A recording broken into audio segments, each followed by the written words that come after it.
है जिसने, याद कर उस रब को जिस रब ने सारी कायनात को पैदा किया है। अगर यार उसकी नजरों से कब बचोगे, कब गुनाह करके छुपोगे? हाँ, तू अकेले छुप के कर, चाहे गुनाह चाहे खुलेआम कर, तू कोने में कर या खुलेआम कर, तू मैदान में कर या पार्क में कर, जा बाजार में कर, जा चाहे किसी जगह में कर, जंगल में कर, पानी की लहरों के नीचे कर, जा कमरे के अंदर बंद कर होकर कर। अल्लाह मेरा हर जगह देख रहा है तुझे, कहीं तू बच नहीं सकता। याद रखना, दुनिया में तो अपनी मर्जी चला सकता है, मेरा रब फरमाता है ऐ मेरे बंदे, तो तुझे मर्जी दे रहा हूँ, एक तू या तो दुनिया में भी अपनी मर्जी चला ले। अगर तू दुनिया में अपनी मर्जी से जिएगा तो याद रखना, कब्र से लेकर आखिर तक, हश्र तक मेरी मर्जी चलेगी। फिर तुझे कोई बचाने वाला नहीं, फिर मेरे फरिश्तों से तुझे कोई छुटकारा दिलाने वाला नहीं। उसी अंधेरी कब्र में तुझे डालूंगा जिससे दुनिया घबराती है, उसी बिच्छू साहब के सामने ले जाऊंगा जिससे लोग थरथराते हैं, उसी फरिश्ते की हैबत तेरे ऊपर डालूंगा जिन फरिश्तों की हकीकत जानकर इंसान परेशान हो जाता है। लेकिन एक बंदा वो है, ए मेरे मौला परवरदिगार आलम, मैं दुनिया में अपनी मर्जी नहीं तेरी मर्जी से जीऊंगा। अल्लाह फरमाता है कब्र में आ तो सही, तू ऐसे आराम करेगा जैसे अभी दुल्हन के कमरे में दूल्हा सो रहा हो, ऐसे तू सोएगा। लेकिन दुनिया में क्या अमल कर रहे हो, क्या सोच लिया है? अल्लाह नहीं देख रहा है?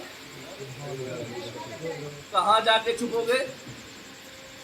पुलिस की गिरफ्त से बच सकते हो, लेकिन अल्लाह की पुलिस से नहीं बच सकते हो।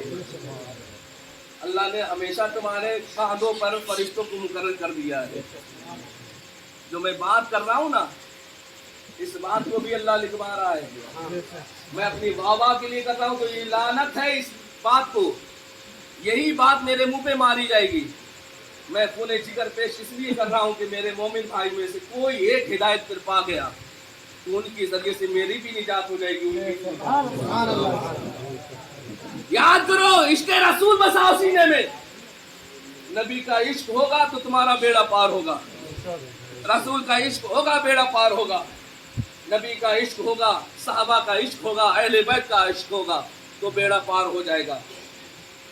दुनिया में बहुत गुनाह करे हैं लोगों ने, लेकिन इंसान हमेशा यही उम्मीद लगाए बैठा है कि हमें अल्लाह ताला अपने हबीब के सदके में बख्श देगा। बेशक बख्श देगा, बेशक तुम्हें अच्छा करेगा।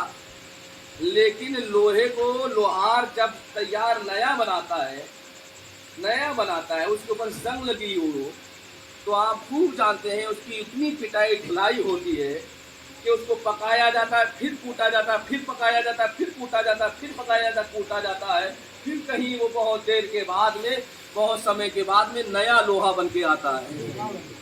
हम जो गुनाह करेंगे तो बेशक बख्शे जाएंगे, रसूल कायनात के सदके में हमारी बख्शिश होगी, हम जन्नत में जाएंगे, बेशक जाएंगे। लेकिन याद रखना, उससे पहले तो अल्लाह हमारी धुलाई कर चुका होगा। उस कब्र में, उस गड्ढे में जो ना ऊपर भाग सकते ना नीचे। हमें यार यहाँ पर अगर कोई गिरफ्त कर ले, तुम्हें कोई पकड़ना चाहे, तुम अपने लड़कों को, अपने बच्चों को, अपने पड़ोसियों को आवाज देके छूट सकते हो। एक कमरे में बंद हो, चादर ओढ़ के लेट जाओ और सोच लो कि हमारे आसपास कोई नहीं, ना हमें कोई बचा सकता है, ना छू सकता है, ना बोल सकता है, ना सुन सकता है। तुम्हें कब्र याद आ जाएगी। तुम्हें कब्र याद ना आ जाए, मौलाना को मौलाना ना मत कहना। कब्र की याद आ जाएगी। क्यों? उसको एहसास होगा कि अब मैं बंद लेटा हूँ, लेकिन उसका फिर भी एक ईमान ये है कि मैं चाहूँ तो चादर को फेंक कर, किवाड़ों को खोलकर बाहर भाग सकता हूँ।